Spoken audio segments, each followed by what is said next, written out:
ఈ ప్రభుత్వం నిద్ర లేపాలంటే ఇక్కడి ప్రజాప్రతినిధుల్ని గొడవ చేయాలి. తెలంగాణ ఉద్యమంలో ఎట్లయితే గొడవ చేశారో అదే మాదిరిగా ప్రతి ప్రజాప్రతినిధిని గొడవ చేయండి, ఉద్యమం చేయండి, ఈ నిర్ణయాలు వెనక్కిపోవు. ఈ ప్రాంతం నుంచి బీజేపీ రాష్ట్ర అధ్యక్షుడు మాధవ్ ఉన్నాడు. అలానే ఇక్కడి నుంచే తెలుగుదేశం పార్టీ అధ్యక్షుడు పల్లా శ్రీనివాస్ యాదవ్ ఈ స్థానిక ఎమ్మెల్యే ఉన్నారు. అయినప్పటికీ సమస్యలు ఇట్లా ఎందుకున్నాయి చెప్పండి.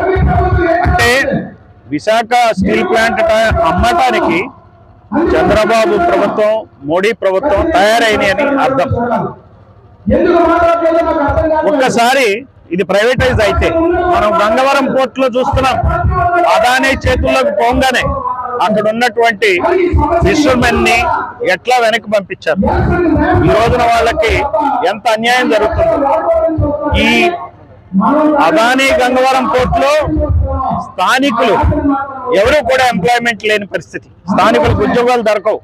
బయట రాష్ట్రాల నుంచి ఉన్న వాళ్ళే ఉద్యోగాలు ఉంటాయి. ఈ ప్రైవేటైజ్ అయినప్పుడు రిజర్వేషన్లు కూడా అమలు కావు.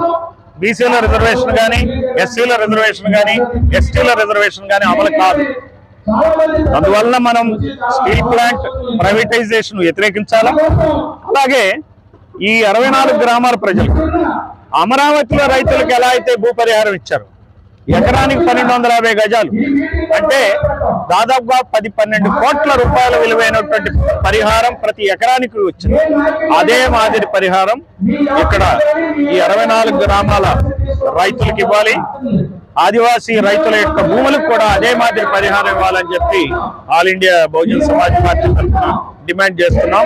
ప్రభుత్వం ఇప్పటికైనా కళ్ళు తెరవాలి. కేంద్ర ప్రభుత్వం ఇప్పటికైనా కళ్ళు తెరవాలి.